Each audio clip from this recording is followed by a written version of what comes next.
નમસ્કાર મિત્રો, મારી યુટ્યુબ ચેનલમાં તમારું સ્વાગત છે। આજે આપણે વાત કરવાના છીએ ભુજની ભરી બજારમાં 80 જાડેજાઓ સાથેની સત્ય ઘટના છે મિત્રો, કે ભુજનો કેળો જાય છે, ઝારાનું યુદ્ધ ખેલાઈ ગયું છે, માણસની ટાંચ પડી છે, હથિયારની ખોટ પડી છે, દારૂ ગોળાની અછત થઈ છે, દેશ પર લડાઈ નોતરી લાવનાર કચ્છના દિવાન પૂજાને મહારાવે મીઠી મીઠી વાતોમાં નાખ્યો છે।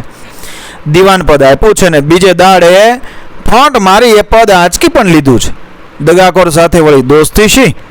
ભુજની ભરી બજારમાં દેશદ્રોહી પૂજાને ભૂંડે હાલે કાઢ્યો છે। પગમાં બેડી છે ને હાથમાં કડી છે। સૌ કહે છે કે એ જ લાગનો પૂંજો છે। હજારોનું એને નખોત કાઢ્યું છે। ગામ લોક થૂકે છે ને કહે છે, ફટ અભાગ્યા, કાગડો પણ કાગડાની માઠી ખાય નહીં। માલ વગરના મંત્રી પદ માટે તે કચડો વેરાન કર્યો। કચ્છી વીરોને મોતને ઘાટ ઉતાર્યા। કચ્છી ભાઈઓ બોનોને વિધવા કરી। સાવ કહે આ દેશદ્રોહીને તો ગરદન મારવો જોઈએ। પૂજા દિવાનને જ્યારે ગરદને મારવા લઈ ચાલ્યા ત્યારે એણે કહ્યું, ચેતતા રહેજો, સિંધનો ગુલામ શાહ કચ્છને રોળી ટોળી નાખશે। મને ગરદન મારીને તમે એ સુખે રહેવાના નથી। ભલો ભૂંડો તોય હું સારો છું, કચ્છી વીરો બોલ્યા। એ તો લાખ ભેગા 1.25 લાખ, દેશના દુશ્મનને ભરી પીશું। ને પૂજાની વાત સાચી પડી। ગુલામ શાહ અને સિંધ હૈદરાબાદ બેઠા બધી જાણ થઈ। એ સફાળો બેઠો થઈ ગયો। પૂજા દીવાને એને કચ્છ અને કન્યા 2 વાના અપાવવાની લાલચ આપી હતી।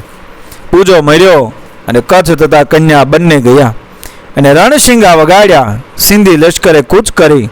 લશ્કરની ધૂળથી આકાશ મેલું થઈ ગયું। કચ્છના રાવને સમાચાર મળ્યા કે સામનો કરવો હતો, પણ જ્યાં ત્યાં કરવો નહોતો। ઠેઠ ભુજ આગળ લડાઈ આપવાનો તેમણે નિર્ધાર કર્યો। કચ્છના શહેરે શહેરને ગામડે ગામડે બુંગીઓ પીટાયો।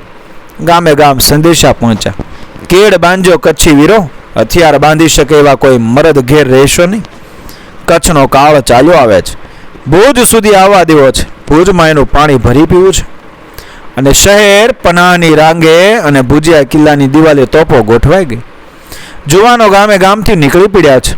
વાલા વતન માટે મરવા નીકળ્યા છે। કોઈ કાલે પરણ્યા છે, હાથે મીંડળ છે, પણ એલા આ તો વલો વતનનો સાધ, અત્યારે કાંઈ રંગ માણવા રહેવાય નહીં। અરે ખળામાં દાણા છે, ભાઈઓને ભાગ વહેંચવાના બાકી છે। થશે એ તો અત્યારે તો વલો વતનનો સાદ પડ્યો છે। ખળું ઢાંકી ભુજ પહોંચી જવું જોઈએ। ભૂંજીયો કિલ્લો તો ધણધણી રહ્યો છે। નગારા ગડગડવા લાગ્યા, નેજા ફરકવા લાગ્યા। આ તરફ ગુલામ શાહ લશ્કર લઈ લુણાને રસ્તે નીકળ્યો, પણ માર્ગમાં કોઈ ગામ સારું મળે જ નહીં। દરેક ગામના કૂવા પૂરેલા, તળાવની પાળો ભાંગેલી, રસ્તા ખોદેલા, દુકાનો ઉજ્જડ, માણસ જોવા મળે નહીં। ગુલામ શાહ ખીજાતો જાય ને ખેબ કાપતો જાય। માણસને ન ખાવાનું મળે, જાનવરોને ન ચારો મળે, પાણી વિના તો એકેય ડગલું કેમ ચાલે? એમ કરતા એક ગઢી પાસે આવ્યો। નાની શી ગઢી, એનું નામ મોળુની ગઢી। ગામ આખું ઘર બાર છોડીને જતું રહેલું, પણ અંદર 80 બુઢા એકતા થયેલા। એ જાડેજા વીરો હતા। એમાં જગતસિંહ હતા, માનસિંહ હતા, ખેતસિંહ હતા, ધનસિંહ હતા, અજયસિંહ અને અભયસિંહ હતા। એમણે જમાનાના પાણી પીધેલા, સવારના ઠુંગા પાણી કરીને બેઠા હતા ને ધૂળની ડમરી આકાશે ચડેલી દેખી। માનસિંહે કહ્યું, એલા મારી આંખો તો 80 વર્ષે જખવાણી, આજે 100માં 9 બાકી છે। તમારામાં જેની આંખો સારી હોય એ કોઠે ચડીને જુઓ, મામલો શું છે? 85 વર્ષનો કેસરસિંહ મકવાણો ખડો થયો અને બોલ્યો, ભાઈઓ 5 વર્ષથી આંખમાં પરવાળા આવે છે, નહીં તો આકાશમાં ઉડતા ગીધને પાડતો। એલા ખેતસિંહ, તે તો ભગરી અને ચંદેરી ભેહોના ઘી દૂધ ખાધા છે, તારી આંખ તો દીવા જેવી છે। ખેતસિંહ ખડો થયો, એણે કહ્યું, ઝારાની લડાઈ પછી મેં ઘી દૂધનું નીમ લીધું છે। અરે જુવાન, જો દીકરા કપાઈને આપણને ઘી દૂધ કેવા? છતાં અડધો ગાવ માથેરું જોઈ શકીશ, પણ 70નો રાયસી બેઠો હોય ત્યાં સુધી તમારે ધક ધોખો શો કરવાનો? અરે રણમલ, મારી સાથે હાલ। રાયસી અને રણમલ બંને જણા કોઠા પર ચડ્યા ને થોડી વારે બૂમ પાડી, કચ્છનો દુશ્મન ગુલામ શાહ ક્લોરો આવે છે, કાળનો કુહાડો બનીને આવે છે। ભાઈ, કુહાડા તો કાંઈ કરી ન શક્યા, આ તો કરામત બધી હાથાની છે।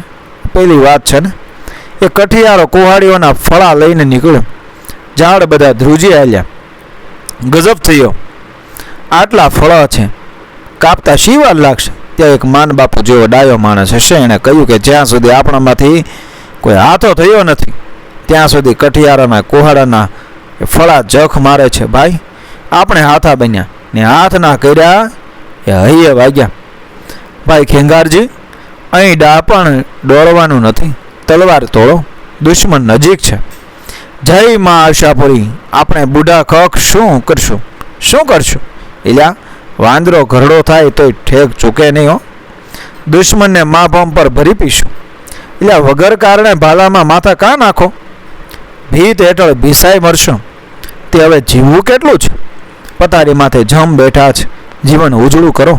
છતાંય જેને ભાગવું હોય એ ભાગી છૂટે. ના, તોળામાં ધૂળ નથી નાખવી. 80 જાડેજા વૃદ્ધો ખડા થઈ ગયા. કેળે કટારી નાખી, ખભે ઢાલ નાખી. 80 ઘરડાઓને જાણે જુવાની બેઠી.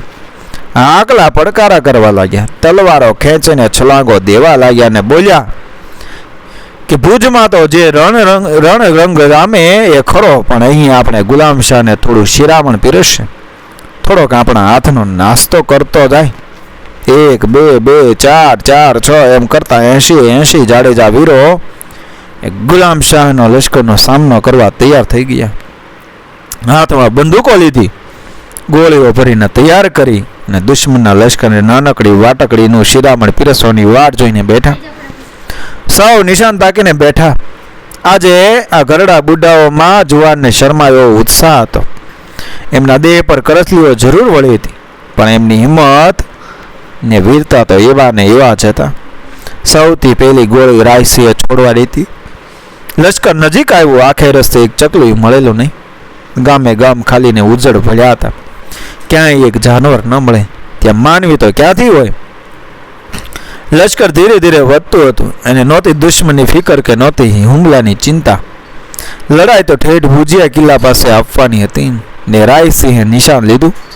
ગોળી છોડી લશ્કરનો નાયક ગાજી ખા ધબ દઈને હેઠો પડ્યો. આખું વાતાવરણ ધમધમી ઉઠ્યું.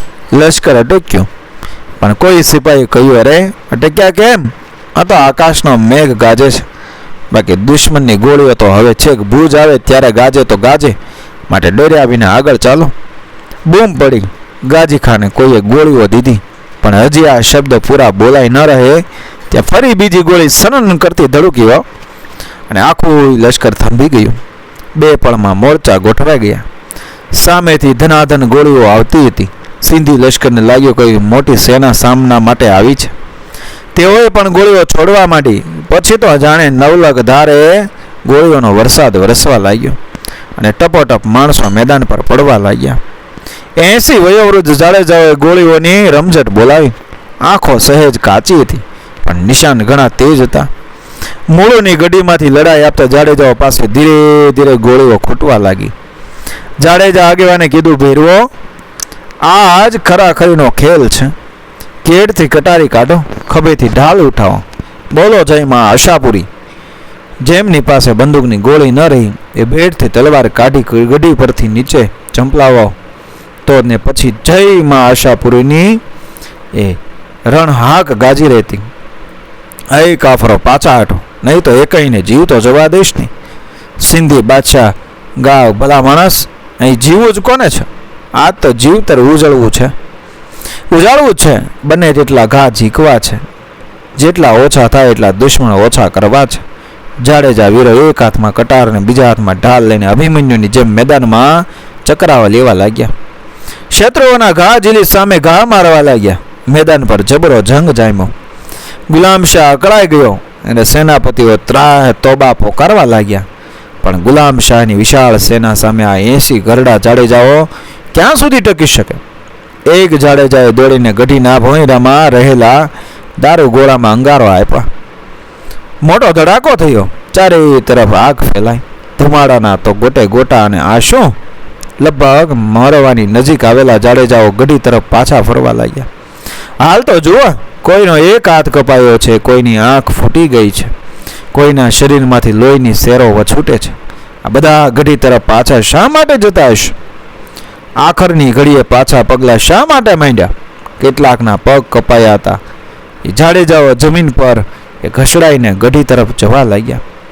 કેટલાકને પેટમાં ઘા લાગ્યા હતા, પણ આંતરડા બહાર ન નીકળે માટે જોરથી પાઘડી વીંટાળી ગઢી તરફ જતા હતા. જાડેજા વીરોએ દુશ્મનને હાથે મરવા કરતા અગ્નિના ખોળામાં જઈને ચીર નિંદ્રા લેવાનું પસંદ કર્યું હતું. ઘરડા સાવજો પાંજરે પડવા છતાં ઈચ્છતા નહોતા.